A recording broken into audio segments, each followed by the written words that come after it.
everyone. It's Vanessa Eccles, your host of the Do Good Challenge. So, who's doing good today?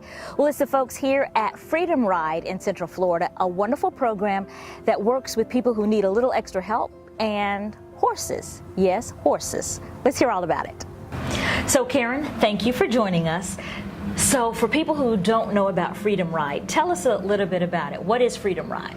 Well, I want to thank you for having me this morning, and thank you for coming out on this beautiful Saturday morning. Freedom Ride is a therapeutic riding program for children and adults with disabilities, and we also have a mental health program that services those going through any kind of life crisis as well as PTSD, and we also have a veterans program. And so what happens here when the children come out or when the veterans come out? What happens on a typical day like we saw today? Well, on a typical day, we have those that will come out and actually ride the horses, and we service many different disabilities such as autism, cerebral palsy, stroke victims. We have a ladies group that comes out and rides, and through the power and the movement of the horse, there is healing. And the healing occurs because basically the movement of the horse mimics the movement of a human being. And therefore it helps with circulation, it helps with strength, it helps with balance, and it helps with self-esteem. Some of our programs are done on the ground. For many of our veterans who are going through PTSD, they come out with their therapists from the Veterans Administration, and actually through self-awareness and through their training, the therapists will work with the veterans, establishing levels of trust and just rehabilitation into everyday life. Where do the horses come from? We are very fortunate that most of our horses are donated. And generally, you know, teenagers are moving on. Horses may have been show horses. Horses need a new home. Our horses go through a 90-day training program. We are what is called a PATH certified therapy program, so we have a national governing body where all of our instructors are trained, and all of our horses have to go through an extensive training program to be a suitable fit for our riders. And so not every horse can be a part of this program. Absolutely not. So what kind of horse would be a great fit? Well, we're always looking for willingness, and we're looking for kindness. Our horses need to be healthy. They have to be able to be walk, trot, canter, and they have to be able to have a certain something where they can actually interact with their riders. Horses have their own self-awareness, and therefore they can teach us a lot about ourselves.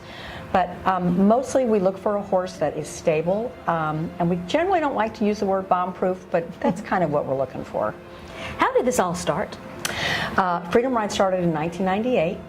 In a backyard barn with two women that actually had a child that had a disability, and they saw a need, and they tried to put this little girl on a horse, and they saw the power of healing through horsemanship, and it started there over 20 years ago. And it's grown now to how many horses do you have, and how many participants in the program do you have? We have 14 horses, and we have 90 riders a week, and we have about 25 ground programs going with veterans and mental health clients. As the instructor, when you see the children when they first come, and then you see those who've been in the program for 1 or 2 years, what is that like for you? It's incredible.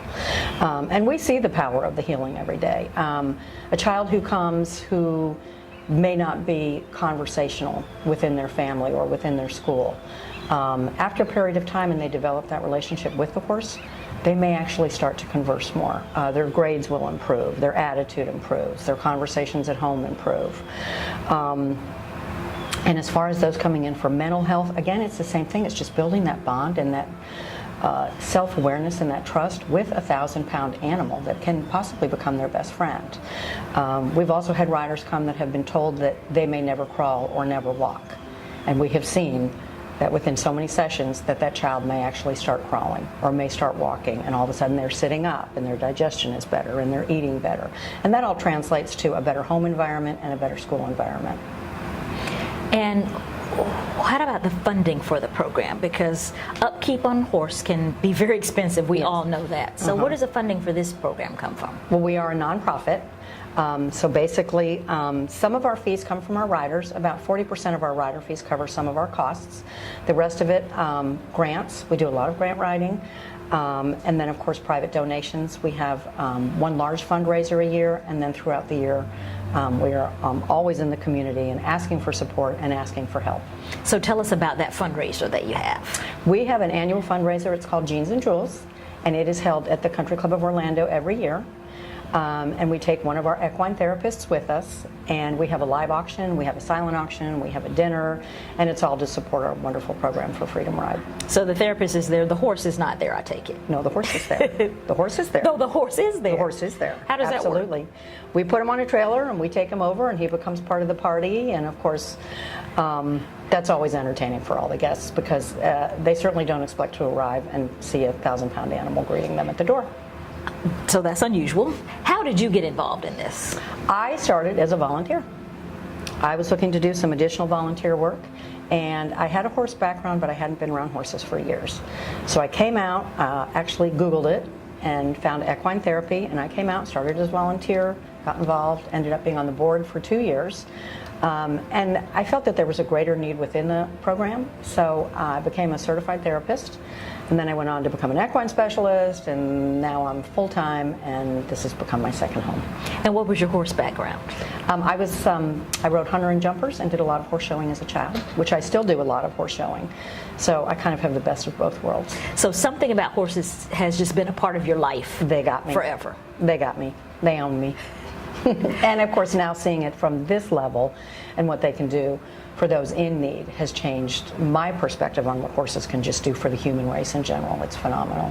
What would you like to see this program do in the future? What kind of expansion would you like to see in terms of programs and services? I would just like to really continue on the path that we're on. The mental health, as we all know, the mental health crisis in the United States is growing just at an unbelievable rate. So we would like to expand our mental health program. We would like to service more veterans. We have what we call a hippotherapy program, where occupational therapists actually come out and bring their clients, and basically the horse operates as a tool for the occupational therapists, so we would like to grow that program as well. And then of course just the therapeutic riding in general. We're not out to service 300 or 400 clients a week. We want to be sustainable. We want to be exceptionally good at what we do. And we want the community to understand and become more aware of what therapeutic riding can do, as well as the groundwork program. And especially those in the Orlando community, we want people to realize that we are in their backyard and we are here. So we are always inviting people to come out and see what we do and see the power of what an equine can do in changing so many lives from ages 2 to 70. So what is it about horses and their relationship with people, either who have a disability or just people in general? What is it about that relationship? Yeah, that's the million-dollar question. And again, that's why we ask so many people to come out and see. There's just something when you look into a horse's eyes, those big, beautiful eyes, and the gentleness of a horse and the kindness of a horse, and the fact that we can develop this trust and bond with a 1,000-pound animal. It's hard to describe. It's just hard to describe. And those people that have a horse background get it, and those that come out and see it, and then they see, the delight in a child or an adult. I invite everyone to come out and try it. Try it for yourself. This facility, you described it as being an oasis in the city. Tell us about the future, because the city has some plans around you. Yes. Our future is a little bit on hold. The city of Orlando has been very, very generous to Freedom Ride in donating this land to us for the last 20 years. Our lease is up at the end of 2019, so we are currently working with the city and hoping that the city is going to allow Freedom Ride to continue the wonderful work we do here. And so when people in the community, when they will see this, how can they help you? What do you need? We need you to come out and visit. We would love for you to come out and support Freedom Ride. And another thing, which we didn't discuss, is we're a volunteer-based organization. We have a staff of 6, and we have some independent contractors, but we have over 100 volunteers that actually come a week to help sustain the program, for working with the horses, for working with the riders, from getting things cleaned up around the property. So please, we're always looking for volunteers. And our volunteers ages start at 14, and we will work with you as far as the schedule. So we're looking for volunteers. We're looking for people to promote us in the community, go out and talk about us. And the way to do that is really to come out and see what we do. And so who makes a good volunteer? What if someone's like, I would love to work with the kids, but I've never been around horses. And so the thought frightens them. Right. Could that person volunteer? Absolutely. You do not need to have horse experience to come out and volunteer at Freedom Ride. And that's what makes it such a wonderful thing for, especially, we have a lot of high school kids and a lot of college kids that are coming out to get their community hours. And they come out and they see what we can do. And again, there's that experience of having the power of the horse and the rider. So no, you don't need experience. You don't need to be in great shape. You just need to have a willingness and be willing to give a little bit of your time to a wonderful program. And a heart to help. And a heart to help, absolutely. Excellent. Karen, thank you for joining us for the Do Good Challenge. We are so grateful for you guys coming out. Thank you so much. So tell me a little bit about what this program means for Jessica. Well, the first thing, she really loves it. She has a relationship with her horses and with the people out here. She's been doing this since 2001. And so she's now 21, so she's been doing it for a long time, and she has a relationship with them. She gets some confidence out of it, and she just gets to a sense of peace, I think, while out here. And so for people who haven't been out here, who haven't seen the program, if they would say, "Oh, it's just riding a horse," what kind of difference could that make? What would you tell them? Well, once again, it's one of the things that makes her happiest in her life. Once again, the confidence that she gets from it, the physical aspects of it, she holds herself, very confidently, and it means the world to her, I think. And what does it do for you when you see her out there riding? Well, of course, the same thing for me. Just seeing her happy is the main thing, and just seeing that she can do things more than what some people think she's able to do, I think. How did you find the program? How did you find out about this? Well, that's my wife. She usually finds the things that we have, and she found it. We moved here in 1999, and she found it through the autism community, I believe. And when she told you about it, what were your first thoughts? Like, I'm not so sure about that. No, actually, I was good with it. I think it's a great idea, and I never grew up doing horses myself, but I had family members who did, and it was always a good thing. Was it a little frightening at first, the first time? I don't think so. Maybe I should be asking her because she's well, not. That might be. Were you scared the first time you got on the horse? Yeah. Really? But now? No. What do you think about it? I think it's good for me. Yeah. It looked like you had fun out there today. Fun out there today. Excellent. That's perfect. Thank you both. You're welcome. So we hope you've been inspired to help the people here at Freedom Ride with this wonderful program. Here's information on how you can help. You can contact them here at this website or give them a call. And thank you for joining us for this episode of the Do Good Challenge. Don't forget, if you'd like to nominate a nonprofit that we should profile, send us email at dogoodchallenge4life@gmail.com. Remember, that's the number 4, dogoodchallenge4life@gmail.com.